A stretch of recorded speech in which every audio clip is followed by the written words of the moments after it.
So, per Christian's request, I'm going to start with another story before I start Seekers. That way, everybody who's kind of logging on in the first 5 minutes won't miss anything from Seekers. Okay, I think that will make him happy. Turn this way a little bit. All right, and of course, the only book I have at home is bedtime stories, and I meant to grab a really books that I love from school, but I forgot. So last night there was a request for, there was a request for 3 Billy Goats Gruff. So we'll start there. Hello, Noah. 305. Let's see. That's what the table of contents says. So Noah, I'm starting with a pre-story. Okay, so that Christian can get logged on and won't miss any part of Seekers.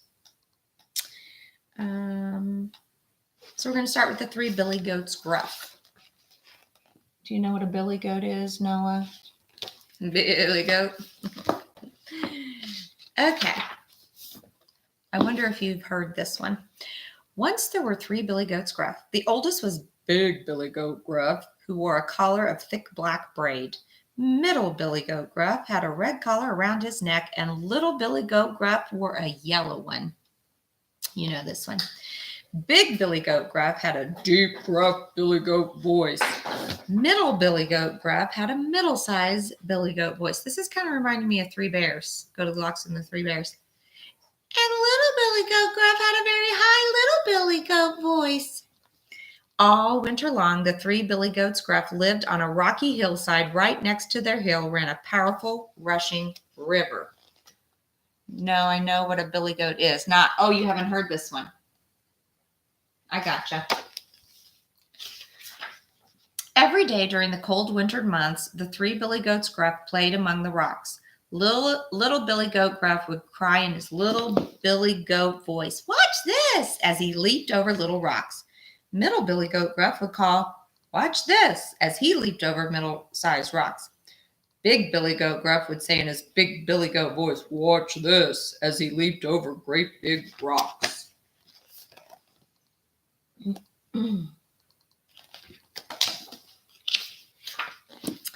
At night, the wind would blow cold over the 3 Billy Goats Gruff. Little Billy Goat Gruff looked up to see a sky filled with bright, shining stars. Middle Billy Goat Gruff looked up at the night to see the thin sliver of a winter moon. Big Billy Goat Gruff said, "Enough looking at the sky. It is time to find a place to sleep." So the 3 Billy Goats Gruff found a nice, cozy cave to sleep in. They lay down together on the cold winter nights and dreamed of springtime. Oh my goodness, Noah.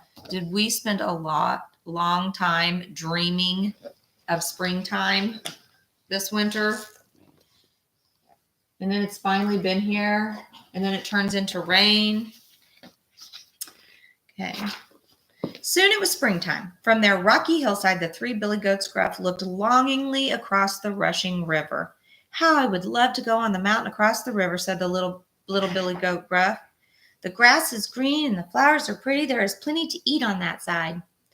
"To get to the mountain," said Middle Billy Goat Gruff, "we will have to cross the bridge over the river." The 3 Billy Goats Gruff knew that under the bridge lived a great, ugly troll. Oops. The troll had eyes that were as big as saucers, a head of shaggy hair, and a nose that was long as a broomstick.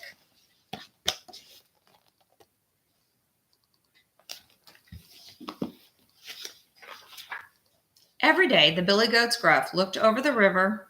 "The grass looks so sweet over there," said Little Billy Goat Gruff. "Let's go over the bridge." "What are we to do about the troll?" asked Big Billy Goat Gruff. They all shook their heads sadly. One day, as they were looking at the Green Mountain, Big Billy Goat Gruff had an idea. He thought of a plan to trick the troll so that they could cross the bridge to the other side. Hi, Christian. I see you. Noah, you've seen this or you've heard this? The next morning, the three billy goats Gruff went down to the river. Little Billy Goat Gruff started to cross the bridge.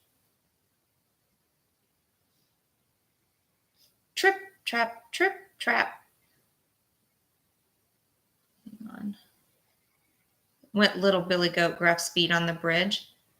Who's that trip-trapping across my bridge? Roared the troll. It is only I, little Billy Goat Gruff, said the little Billy Goat Gruff. Coming up to eat you up, said the troll.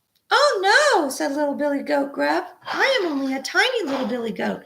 Wait for my brother, middle Billy Goat Gruff. He will make a much bigger dinner for you. So the troll let Billy Goat Gruff cross the bridge to the other side. Hi, Madison. Hi, Haley. In a little while, middle Billy Goat Gruff started across the bridge. Trip, trap, trip, trap, trip, trap went middle Billy Goat Gruff's feet as he walked across the bridge. Who's that trip-trapping over my bridge? Sorry, that's kind of funny to me. Roared the troll. It is only I, middle Billy Goat Gruff, he said. I'm coming to eat you up, said the troll. Oh no, said middle Billy Goat Gruff. I am only a middle-sized Billy Goat. Wait for my brother, big Billy Goat Gruff. He will make a much bigger dinner for you to eat.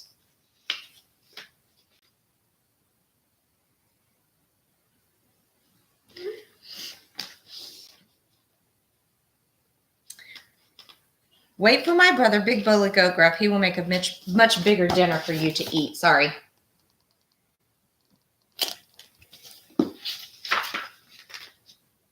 The troll let middle Billy Goat Gruff cross the bridge to the other side. Finally, big Billy Goat Gruff crossed the bridge. Trip, trap, trip, trap, trip, trap, went big Billy Goat Gruff as he walked on the bridge.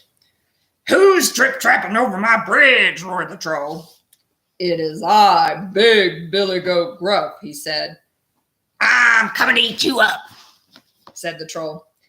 Come ahead, said big Billy Goat Gruff. So the troll climbed up onto the bridge. Then big Billy Goat Gruff, with his two big horns, tossed the troll high into the air, and he fell down into the river.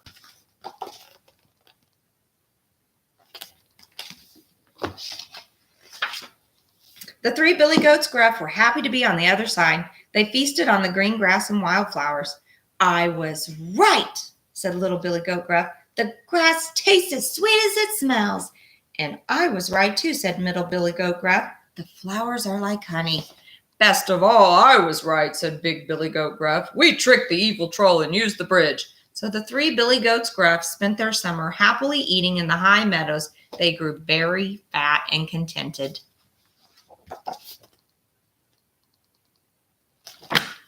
Ha ha! Blaine is here. All right. Good going, buddy. All right. So now, where did we leave off today? Let's see. Oh, yes. So Toklo was being scared by that big bear, and they came to the river where all the other bears were, right? Yes, seekers. Okay, so I'll just start a few paragraphs before where we ended today. The sudden movement of Oka's body behind him startled Toklo awake. He scrambled to his paws, noticing that the sun was starting to rise and the sky was streaked with gray clouds. Oka stood for a moment, her head bent to sniff Toby once more.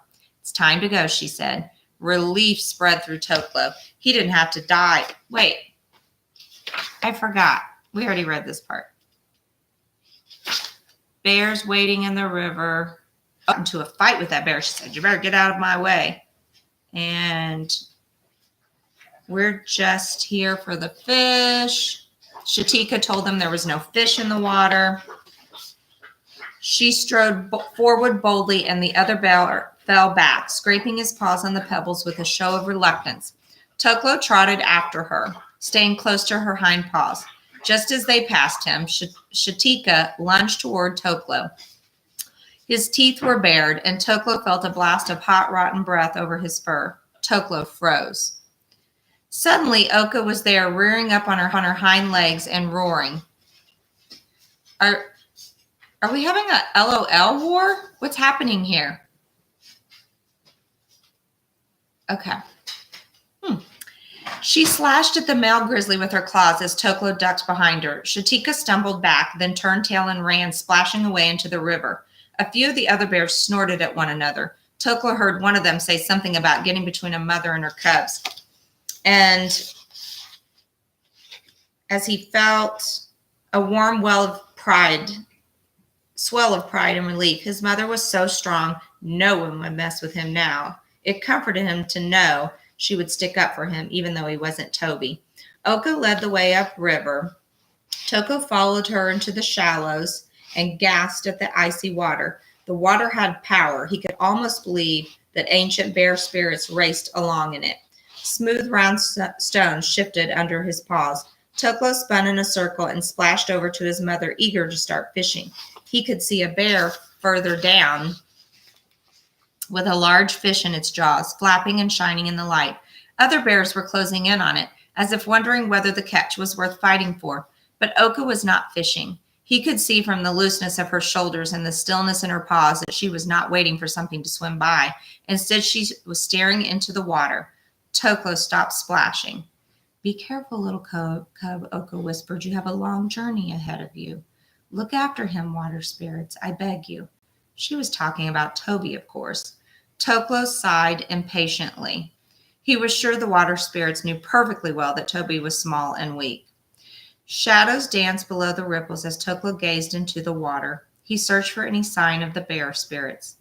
He'd expected to see faces of bears or a flash of fur or a hint of claws, but there was nothing here but water. "I can't see Toby, Mother. Do you think he's here yet?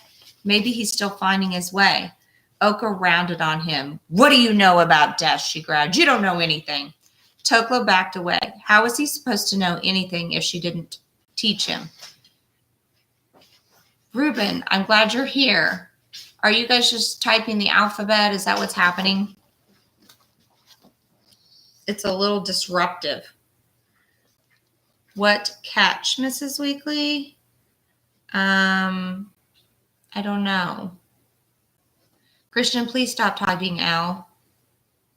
Thank you. Okay. How mean? The bear? Haley, I don't know what you're talking about. Be more clear. Toklo backed away. How was he supposed to know anything if she didn't teach him? Of course he didn't know much about death. Toby was the only bear he knew who'd ever died. And Oka had spent so much of their lives fussing over Toby that she'd hardly told Toklo anything. Toklo stomped over to a spot between two large spots where the water flowed into a pool a little deeper than the rest of the river, reaching halfway up his legs. If his mother wanted to stand around talking to the river, that was fine. He'd learned to fish on his own. He looked around until he spotted a golden-furred female bear who was properly fishing. She was crouched in the water, keeping still and watching. Suddenly, she leaped forward and dove into the water with her front paws. She must have missed what she was jumping for, because she pounced a few more times, chasing the fish around in a circle and sending up a spray of sparkling water drops. Hate. Okay. Is Mom strong as a bull? I think she's strong as a bear, Blaine. Okay. Finally, she emerged, dripping wet with a small salmon in her jaws. She looked nervously at the other bears and then sat down with her back to them, the water foaming around her fur, eating quickly as if she wanted to finish before they noticed her catch. Is that what you're talking about? Her catch, Haley? That means the salmon that they catch in their mouth. Toklo's mouth watered. Surely he could do that too. He could be patient and fast and determined, couldn't he? Ooh, vocabulary word, determined. Wish Alexi was here. He turned around in the water a few times, looking for a good place to stand. He set his back to the current and left his legs planted wide apart so the river could flow between them. He waited for what felt like a very long time. His vision started to get blurry from staring at the water for so long. He kept expecting, sounds like a staring contest when your eyes start to get watery. Oh, hello, Susan. He kept expecting to see the dark shape of a fish swim between his paws, but there was nothing but the shimmer of sunlight on the ripples. Something dark moved just out of his reach. Toklo pounced, landing on his belly with a big splash as his paws closed around a mossy stick. He had barely a moment to feel disappointed. As soon as he lifted his paws off the stones, the current seized him and began dragging him downriver. He let out a startled yelp as the river swept him past his mother and a few other bears. But Oka didn't look up from her conversation with the river, and the other bears just seemed curious or amused. Flailing his paws, Toklo saw the huge grizzly who had attacked him earlier waiting on a rock downstream.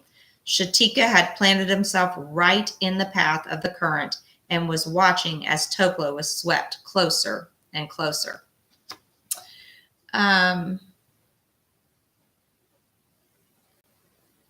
Noah, you don't think you can be determined? Oh, well, no, you're not supposed to stare at the TV for several hours. So there's the first problem, buddy. But when you're having a staring contest, you know, when your eyes get watery. But what do you mean you don't think you can be determined, Noah?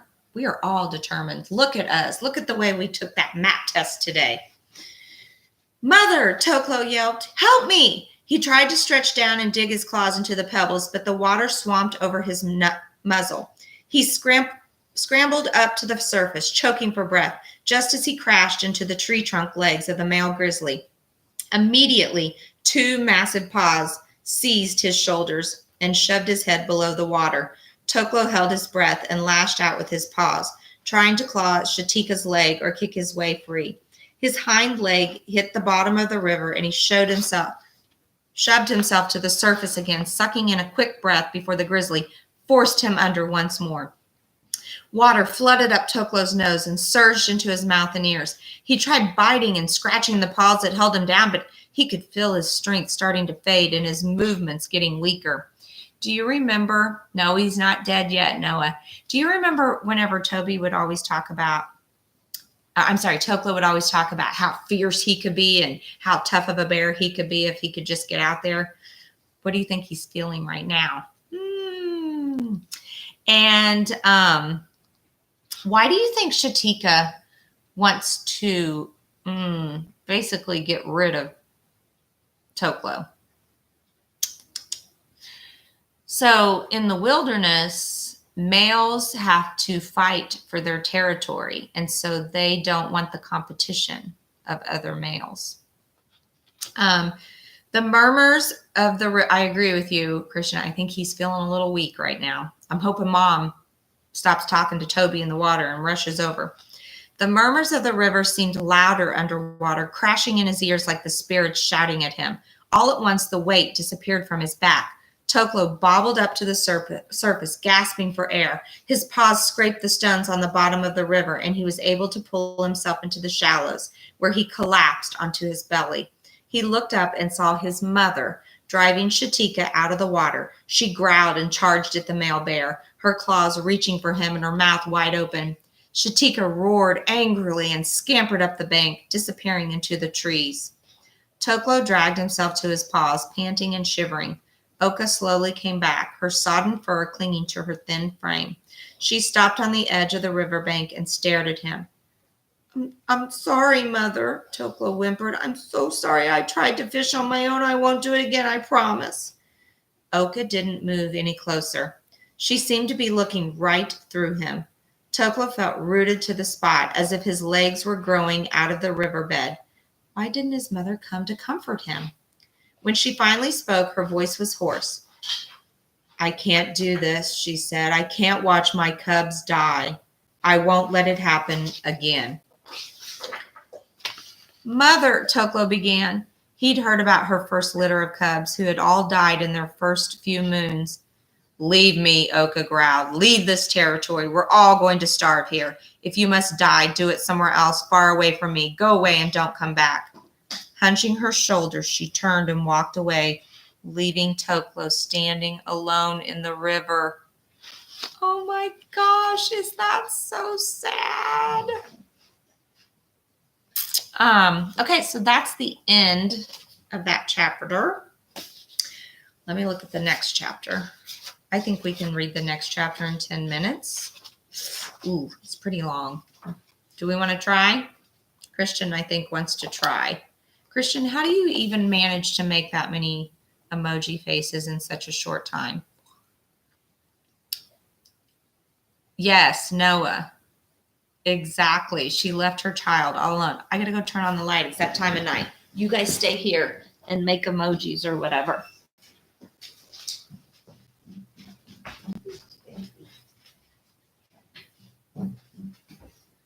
Okay.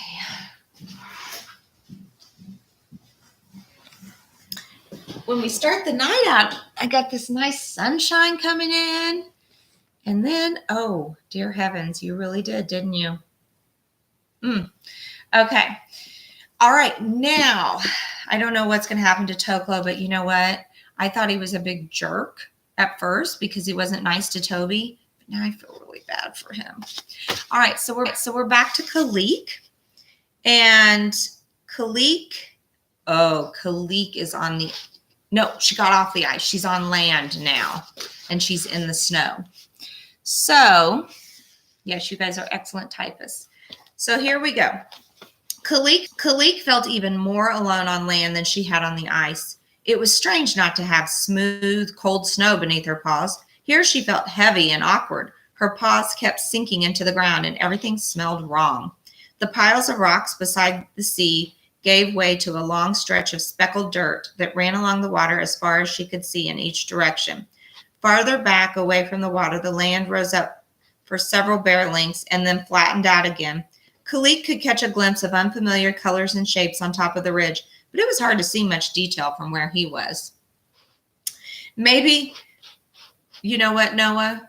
I do feel like she's being bad too, but I also feel like something's cracked in her noggin. She's just too sad. Maybe if she climbed up there, she'd have a better view all along the shoreline. Maybe she'd see Takik. Kalik's paws were sore and her fur was waterlogged, weighing her down, but she focused on putting one paw in front of another as she walked across the dirt, leaving the ocean behind her. Her feet left paw prints like they did in the snow, but here the dirt tangled in her fur and her claws, and it was nasty to lick off, scratching her tongue instead of cooling it. Kalik walked along the base of the cliff, looking for a way up. Soon it began to slope, and part of it had fallen away around large boulders, so she could scramble from one outcropping to the next. Huffing and gasping, she rolled onto the top of the ridge, her fur caked with dirt. From up here, she could still hear the waves battering against the rocks. The sound was even louder than the wind that howled across the ice. Kalik wished her mother were there, so she could bury her nose in Nisa's fur and block out the noise. The further she traveled from the sea, the lonelier she felt. The comforting whispers of the spirits below the ice were a long way behind her, and Kalik felt as if her mother were getting farther and farther away as well. It was getting dark. She needed to find a place to rest where she could be safe for the night. Frozen credit card? Okay. Noah, you're adorable. There were strange, tall shapes ahead of her, taller even than a large white bear standing on his hind legs. Kalik crept up cautiously, wondering if they might attack, but they kept still, even when she came right up to them. They didn't seem like they could move at all. Their paws were buried in the dirt. Do you think these are really polar bears? Kalik sniffed at the air. She recognized the sharp, fresh smell she'd noticed from the ice. She stood up on her hind legs and rested her front paws on the solid, unmoving body. It was the same shape as one of her mother's front legs, but wider around and reaching up into the sky. And it was brown, like the dirt under her paws, up above it. It split into several arms and something that looked like feathers attached. What is it? I know what it is. Well, Noah, you've got part of it right, but I don't know that you were I think you were making a prediction about what she needed to do, but I think this is a tree that she has come up on. No, it's not a dead body, Christian. The feathers were a color Kalik hadn't seen on its own before, although they looked like they might be part of the ocean's colors. She wondered if this was the green her mother had described. She dropped down to all fours again and sniffed around the base of the strange thing. Green whiskers were pushing out of the dirt around its paws, and with a jolt, Kalik realized that this must be grass. It wasn't how she'd pictured it from her mother's description. She lifted her head and studied the tall shape again. It smelled like the grass, alive but not meat, with scents of dirt and sky and rain in it. Her mother had told her that was how plants would smell. So perhaps this was a tree. I knew it. Kalik felt a little better once the world around her had a few more names attached to it. Her mother had talked about the land for a long time, so all Kalik had to do was put together her mother's stories with what she found in front of her own eyes. Around the other side of the tree, there was a hole where the dirt had caved in below its roots. Kalik squeezed between two of the roots and found herself in a small shelter, surrounded by dirt walls that reminded her of the snowy dens her mother would sometimes build. Even if an adult white bear found her here, it wouldn't be able to fit through the roots to get to her. She dug her claws into the dirt and spread it around, making herself a comfortable spot to sleep in. She didn't like the feeling of the crumbly brown earth coating her paws and getting stuck in her fur, but she guessed she'd have to put up with it until burn sky was over. Kalik curled up and rested her muzzle on her paws. Outside, the ice spots were twinkling in the sky, and right over her head, brightest of all, she could see the pathway star. Despite her loneliness, she felt comforted by the sight of it. Even if she couldn't reach the ice spirits during burn sky, at least the pathway star would always be there for her. She remembered the story of the place where the ice was always frozen and the bears danced. If the pathway star could lead bears there, could it also take her to Keek? Her eyes closed drowsily and sleep washed over her before she could worry anymore. In the bright light of the next morning, Kalik's spirits rose as she scrambled out of her hidden den. The trees around her rustled and whispered almost like the bear spirits in the ice, and the sun sparkled brightly off all the new colors and shapes around her. Surely her mother would be proud of her for getting this far by herself. Wherever she was, she must know that Kalik was looking for her brother. Okay. I'll find him, Mother, Kalik murmured. We'll be all right. Her belly growled loudly as if it was answering her demanding food. I know, Bossy, she said playfully to her stomach. Let's see what I can find. She knew there were no seals on the land, but her mother had said they could eat berries and grass and other kinds of plants, too. Kalik sniffed the grass around the tree and tried tugging up a mouthful of it. It tasted sharp and dirty, nothing like the rich, chewy warmth of meat and fat. Blah, she said, spitting it back out again. She'd only eat that if she had to. This reminds me of you guys eating broccoli or salad or something. Shaking herself, she trotted back toward the water, following the sound of the waves. She stopped every few paces and sniffed the air or nosed the ground, searching for scents of food. But before she found anything to eat, another familiar scent hit her nostrils. White bear. Could it be Keek? She dashed to the edge of the ridge where she could see out across the shore and the water. In the distance, about half a sky length away, she spotted a large white bear lumbering along the edge of the bay. Disappointment prickled her fur when she realized it was too big to be Keek. But perhaps if she followed it from far away, she might be able to eat any leftover prey it couldn't finish. She thought for a moment, shuffling her paws. It wasn't safe to get too close. Her mother had told her and Keek about cubs being killed by extremely hungry white bears. 3 out of 4. Suddenly, a movement caught her eye farther along the shore. It was another white bear, heading in the same direction. The two bears were far apart and clearly not traveling together, but they were going the same way. They must be heading to the gathering place.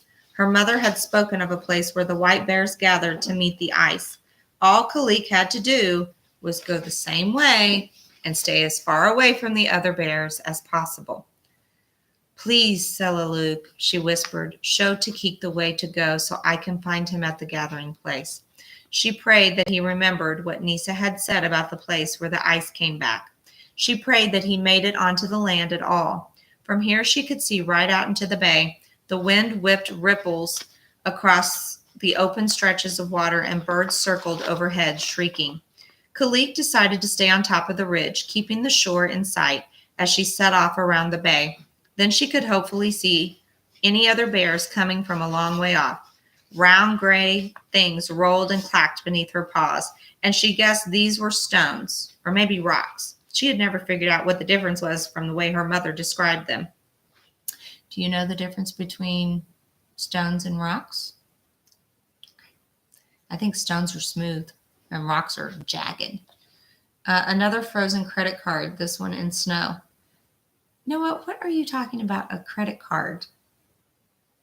There's no ATMs. There's no credit card machines in the snow. Okay, she traveled the whole day, staying low when she got too close to another bear ahead of her. She found no abandoned prey, no carcasses to chew on, and finally she had to stop and eat some grass, despite its bitter taste. She followed the scent of plants into a group of trees, a wood. If she remembered her mother's words right, here there were short, fat trees, and some of them had little round balls growing on them in sharp colors that made Kalik blink. Were these berries? Some of them were black like her nose, but some were bright red like blood. She wondered if they tasted like meat. They smelled all right to eat, but she worried. How would she know? What if they made her sick? The roaring in her belly made up her mind. It was this or starve to death. She closed her teeth over the berries and tugged them free. They tasted sweet, nothing like meat, but much better than grass. If she could survive on these, maybe Burn Sky wouldn't be so bad. Stone versus stones and rocks are, I don't know. But the problem with berries, as she discovered, was that not even all the berries in the woods could add up to a seal. They were just too small. She ate every berry she could find, and by the time she moved on, she was feeling a bit more hopeful, even if she was still hungry. Her muzzle was stained with red berry juice, and her claws were all sticky, but her head felt a little clearer, and she could imagine surviving long enough to find Takik. She hoped he'd discovered berries and learned to eat them too. That night, she found another makeshift den in a pile of rocks. It was colder than the den in the tree roots and closer to the bay, so she could hear the waves crashing all night long. It was hard to sleep with all the noise, and it worried her that she hadn't found Takik yet. When the first rays of sunrise slipped in through the cracks in the rocks, she climbed out and started walking again. It was strange to see so many new things pushing their way out of the ground or along the arms of the trees. Sometimes it seemed like there was a light dust that smelled of plants floating through the air, which made her sneeze and her eyes water. The snow was melting away quickly, and the ground was wet under her paws, squishing between her claws as she put her weight down. Whenever she could, she stopped to find berries, and once she was lucky enough to find a carcass with some meat still on it. The animal was unfamiliar to her, and it didn't have the salty, fishy taste of seal, but she ate it anyway. As she traveled, she tried to attach more of her mother's words to what she saw. You don't think they're berries, Blaine? Those are not berries. They are crystals. Huh. I have some interesting ideas. At one point, she found herself walking through a muddy, watery, weedy territory that she thought might be a marsh. She was watching, by marsh, she put quotation marks around it because that's exactly the word she heard. She was watching her paws, concentrating on finding the driest spots to step on, so she didn't see the herd of animals in front of her until one of them snorted. She looked up and jumped back in surprise. They were enormous. They didn't look as heavy or solid as white bears, but they were much taller than she was. Perched on 4 long, skinny legs, their short, shaggy fur was brown, and they had long, wobbly-looking muzzles. What kind of animal is this? But strangest of all, several of them had 2 sets of giant claws growing out of the tops of their heads. What are they?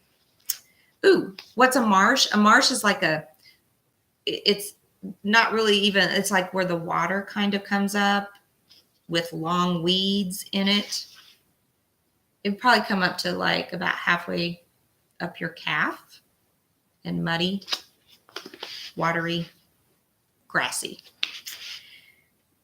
Caribou, Kalik thought. She stared at them. Most of them were grazing. Bull. It's actually a caribou. Caribou are kind of like a cross between moose and deer, maybe.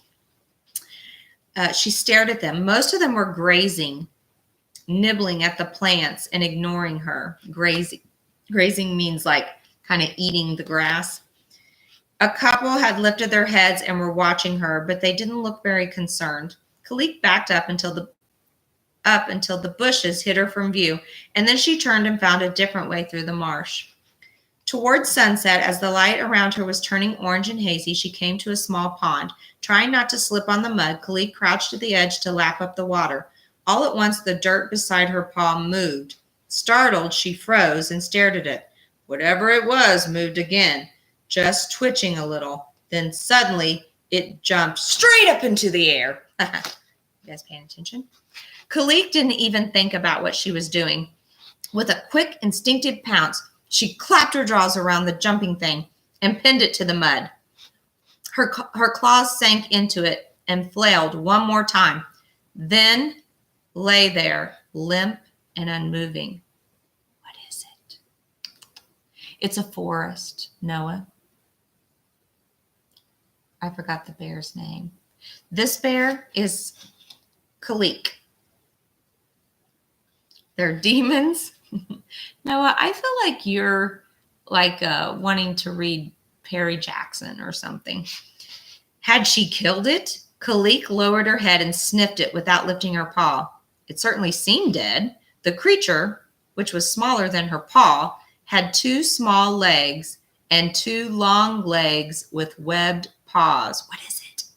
It was slimy and lumpy, its skin like a cross between a fish and a seal. It was greenish brown, and its belly was pale white. Funny and fun.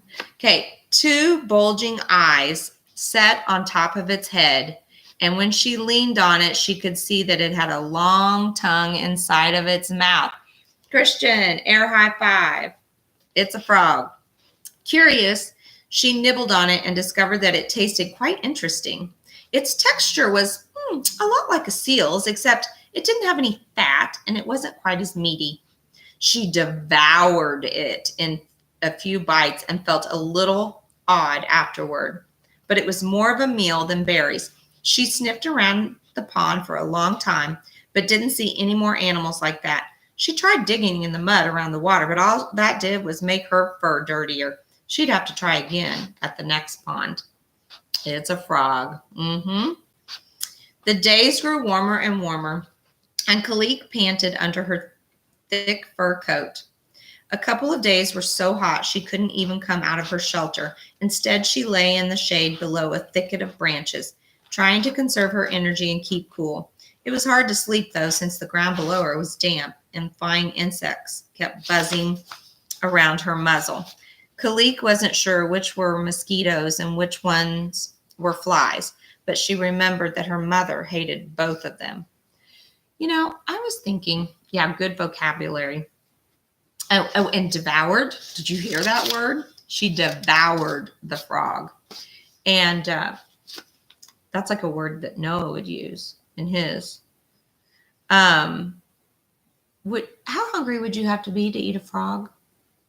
Now, I know people eat frog legs. It's not a green demon, Noah. No, it's not. Like, I know I would eat a frog if I was starving, but I can't imagine. Every day she thought about Takik and wondered if he was all right. Had he remembered all the things their mother had told them? One morning she found a strange den that smelled of an animal she hadn't met yet. It was large with flat walls made of dead trees. It was raised up on long legs above the waterlogged ground. The faded sense of unfamiliar food wafted from it. Wafted means goes through the air. But it looked deserted, as if the inhabitants had been gone for a while. She sniffed around the outside, but couldn't find a way in. Still hopeful, she moved in a circle around it, sniffing the area in search of scraps. Aha! There was a dent in the wet ground, and half buried in it were 2 lightly speckled brown eggs. Okay, you know something's coming back for those eggs, right? She had seen eggs already on this journey, but never anywhere she could reach them. But she was pretty sure she could eat them. Like the seal pups her mother had pulled from the den, these were the beginning of birds, and she knew she could eat birds. You guys, can you imagine what it would be like if you were eating everything for the first time? And, well, I mean, you did when you were babies, but you didn't know you were. Khalik knows. But can you imagine, like, I don't know, taking a cheese stick and just going, well, I hope this works out. I hope it tastes good, and taking a bite? I don't know. Khalik crouched low to the ground like her mother had taught her, dragging herself forward on her belly as slowly and quietly as she could. She imagined crunching through the shells, and her mouth watered with anticipation. She crept closer and closer, dreaming of the delicious taste of the eggs. An angry screech sounded from the sky. Khalik didn't have time to roll away before a bird launched itself at her head, scathing, scratching, and peeking. Khalik's heart leaped with terror, and all her fur stood on end, and she tried to dodge her attacker. The bird shrieked again, swooping away and then diving back down, jabbing at her with its claws. Its sharp beak hammered at her head, and the claws swooped close to her eyes, scratching at her muzzle. Terrified, Mr. Weekley says time's up. What do you guys want me to tell him? 2 more paragraphs. Terrified, Khalik fled. The bird pursued her out of the marsh, only giving up when she scrambled into a patch of trees and hid under a pile of branches. She could still hear its angry cries as it wheeled away and flew back to its nest. Khalik curled herself into a ball, feeling wretched. She couldn't even hunt a pair of eggs that were just lying there. How was she ever going to catch real prey on her own? The land was too strange and too frightening. She belonged on the ice with the bear spirits guiding her paws and snow whistling through her fur. Maybe she should try to find the place of the pathway star, where the ocean was frozen forever, and the spirits danced in the sky in many colors. No matter how far away it was, it had to be better than this nightmare of mud and heat and starvation. Maybe Takik would have gone that way too. Maybe that was the only place a white bear could truly ever be safe. All right. Tomorrow night, it's back in the bear bowl with Lusa. Tonight, it's time for me to go to bed. Aren't you guys tired? You worked really hard today. I'm very proud of you. Okay, so you know what tomorrow is. Math. I can't wait. Okay, I'll miss you till then.